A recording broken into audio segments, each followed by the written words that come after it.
vlog, we will be featuring a big bike, and we will go to a dealership in Caloocan City. We will check their current models, specifications, as well as prices if possible. So stay tuned, and see you guys! Hi, good morning mga ka-rides. So, ayun, kasalukuyan nandito po tayo ngayon sa Voge Motorcycle Philippines dito po sa Caloocan City. So, titignan po natin yung mga available units at pati natin po yung mga prices. So, samahan niyo po ako. Let's go! Ayan po mga ka-rides. So, nandito po tayo ngayon sa Voge Philippines. So, nakikita nyo naman po yung kanilang mga motor. Meron sila dito mga 300cc, and I think meron din sila pang 500cc na unit. Pero currently, test unit pa lang po yung available ng 500cc nila dito. And let's check and see if we can get the specifications and prices. So ito po yung mga units.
units. Ito yung mga unit na available nila. So, itong dalawang unit na to, ito yung Vogue 300R, 300cc ito. So, tingnan po natin yung specifications.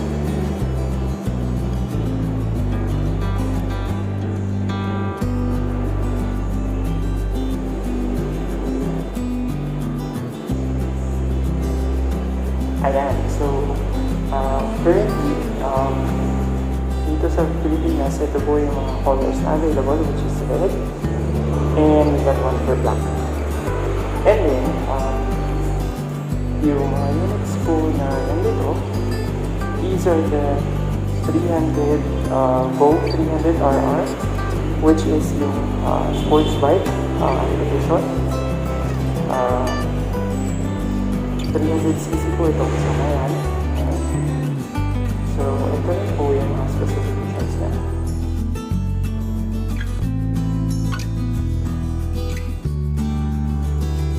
So, single cylinder 4-stroke water cooled 292.4cc and 78 by 61.2 stroke.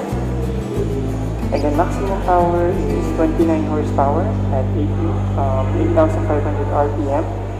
Maximum torque at 25 Newton meters per 7,000 RPM. So it has electric starting, EFI, ignition system, 6-speed transmission, final transmission chain, and seat height nito is 780 millimeters and ground clearance is 165 millimeters. So brake type, front and rear, disc brake po siya. Then fuel tank capacity is 16 liters and then maximum load at 150 kilos. Maximum speed 135 kilometers. Yep.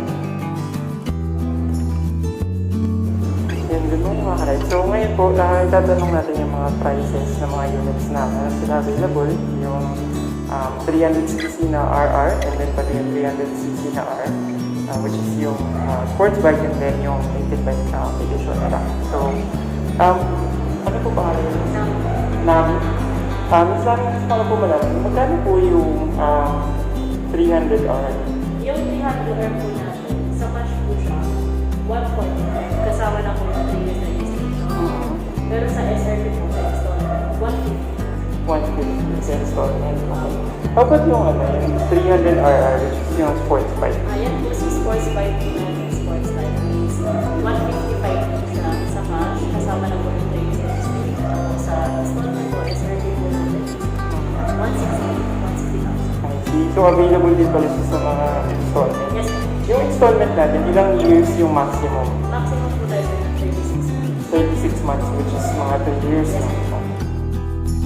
Ayun mga karide, so meron din pala sila dito test unit ng 600 cc nila. So, ito. Ayan. Ito yung Vogue na 650 cc. Ayan. Ito na natin.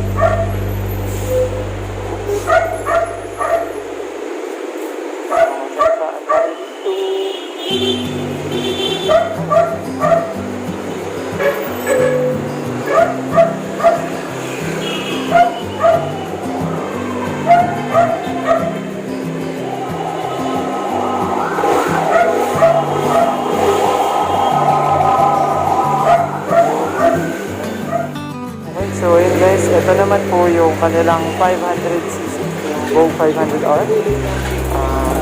Tingnan po natin.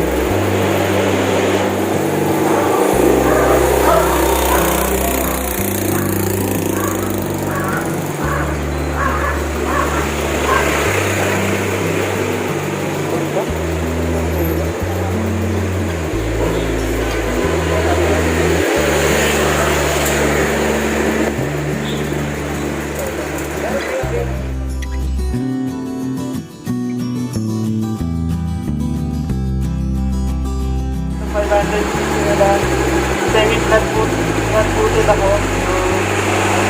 Hindi naman din siya ganun kabigat.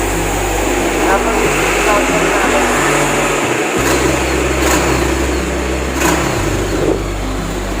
Napakaganda ng sound niya. Kahit stock number.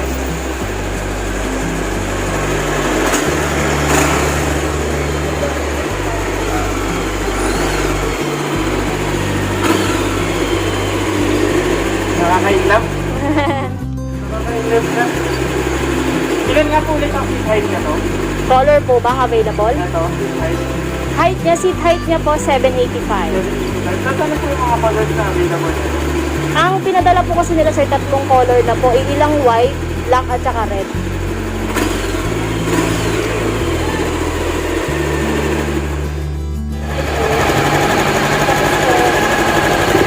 Ayan guys.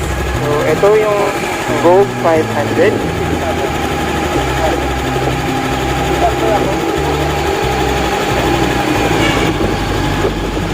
So, as per Miss Nami, ang SRP nitong Vogue 500 is 280,000 for financing and for 36 months. So, imagine nyo guys, it's a 500cc and then 280,000. Tapos, napakaganda pa ng sound niya.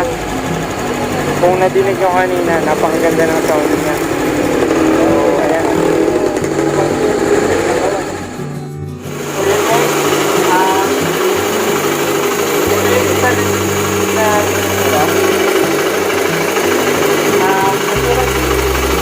strong po ako. So, may malang siya. Pero, tolerable naman yung bigat niya.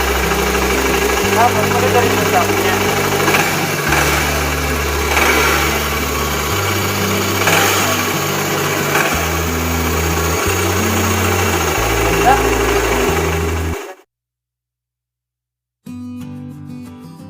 Alright, nanggaling po tayo sa isang motorcycle dealership dito sa Caloocan City.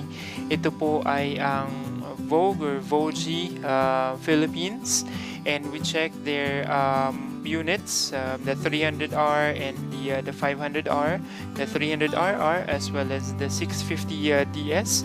So shout out sa personnel ng Voge Philippines. Shout out sa inyo guys. And now we will travel going home, and let's get out of this traffic first, and let's look for a U-turn.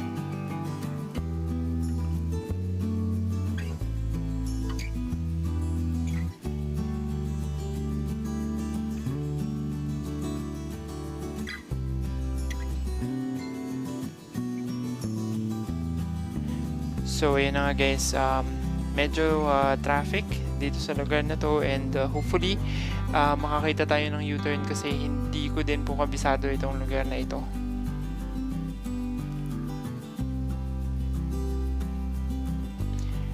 So shoutout po sa mga kasabay natin sa daan. Ride safe.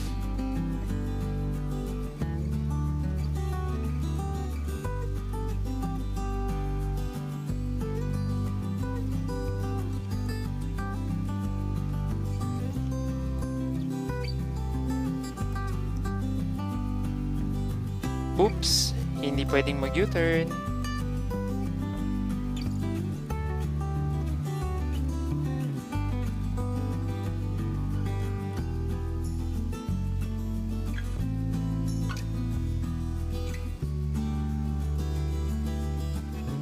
Ayun, pwede mag-U-turn sa banda roon.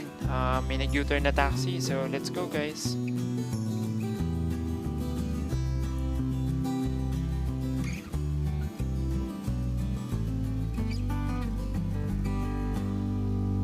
So, ayun na nga mga ka-rides, galing tayo sa Voge Motorcycle Philippines, and we were able to check or to check their available units as well as their test ride units, yung Voge 500R as well as yung Voge 500 DS. So anyway, shoutout sa mga nakasabay ko sa daan, shoutout din dito sa naka Z1000. Napakaganda ng motor mo sir, napakaangas. So ingat-ingat po tayo sa daan ngayon. And so what we have discussed or what we have checked on the dealership is of course yung prices as well as yung specifications ng mga models nila. They currently have yung 300R, which is yung street bike na 300cc, and then they also have the 300RR, which is yung street bike or sports bike rather, edition ng Voge. And they also have yung Voge 500R, which is yung street bike na higher displacement, and yung Voge 650DS, which is yung adventure bike. As you can see, medyo tiptoe ako dun sa adventure bike nila, pero weight-wise, tolerable naman siya. And then dun sa 500R, semi-flat-footed ako, and yung weight niya is tolerable din naman. And considering na 5 feet 9 inches po ako, so and then at the same time, maganda rin yung specifications ng mga motor. In terms parts availability, according dun sa nakausap natin, hindi naman mahirap hanapan ng parts itong mga motor na ito, kasi according to them, there are parts from other brands na nag-fit or compatible dun sa mga models na meron sila. So it's a good it's a plus points para sa kanila. And then at the same time, yung prices ng mga units nila, kasi as what we have discussed or what was mentioned earlier, napakamura nitong mga motorsiklo na to, especially yung Voge 500R, which is around 280,000. So considering that it is a 500cc motorcycle, it's a higher displacement motorcycle, napakamura niya compared dun sa ibang brands. Pero guys, hindi naman po tayo nagko-compare sa ibang brands. We're just stating a fact. And then yung 650 DS, napakamura din niya, considering that it's a 650cc motorcycle, and the price is only around 350,000. And also they're offering yung financing, both financing and cash basis. They're offering it, although the down payment is around 30% of the unit's price. So it also includes yung mga registration and insurance and all that. So if you have any inquiries, or if you wanted to check personally the units, you may go directly sa Vogue or the Voge Philippines, which is sa Caloocan City, and you can definitely inquire their units. And yun, masasabi ko in terms sa performance, specifications, sa prices, at par naman siya with other brands, although mas mura talaga siya ng napakalaking porsyento. Pero pagdating dun sa mga parts availability, hindi naman siya nahuhuli. Pagdating sa performance, hindi rin naman siya papahuli, pati sa features. So chinek natin yung sound, both nung 650 DS as well as nung 500R, napakaganda. All I can say is worth it. Itong mga motor na to, worth considering. And having said that, ako mismo babalik ako sa dealership na to. Babalikan ko itong mga motor na to kasi for me, na-inlove ako dun sa motor eh. So, yeah, it's worth considering, and it's definitely worth your time kung sakali naman na pupuntahan nyo or i-check nyo yung mga units sa dealership. So, yun. Ano naman po sa mga nagtatanong dyan, kasi nakita naman natin kanina na medyo may kataasan yung mga motor, most especially yung 650 DS and yung 500R, medyo mataas din siya, lalo na kung height mo is below 5'4". According dun sa personnel ng Voge Motorcycle Philippines na nakausap natin, pwede naman lagyan ng lowering kits yung mga motor na yon, para at least makater yung needs nung rider, pati na rin nung back rider, mas makuha yung tamang comfort para dun sa gagamit ng motor. So, if yun yung pinagpag-alala nyo po, don't worry, just ask them. They can definitely assist you, and they will definitely help you out, kasi napakababait po ng personnel nila. Wala akong masabi. So, shout out na lang sa kanila. And yun, definitely, mga ka-rides, hindi ito yung huling dealership visit na gagawin natin. So stay tuned, kasi marami pa pong reviews and visits ang gagawin natin sa mga iba't ibang dealership, para at least ma-update na rin po kayo sa mga latest models, as well as yung mga latest or updated prices ng mga motor. Okay? So, dito ko na rin po tatapusin yung vlog natin. So, sa mga bago po sa channel ko, please do not forget to hit like, share, and subscribe. Pati na rin po sa mga ang notification bell para ma-notify pa kayo sa mga future uploads pa natin. So, like I always say, ride safe, stay safe, and always remember na may naghihintay na pamilya sa'yo habang ikaw or na makauwi ng ligtas. So, yun. See you guys on the road.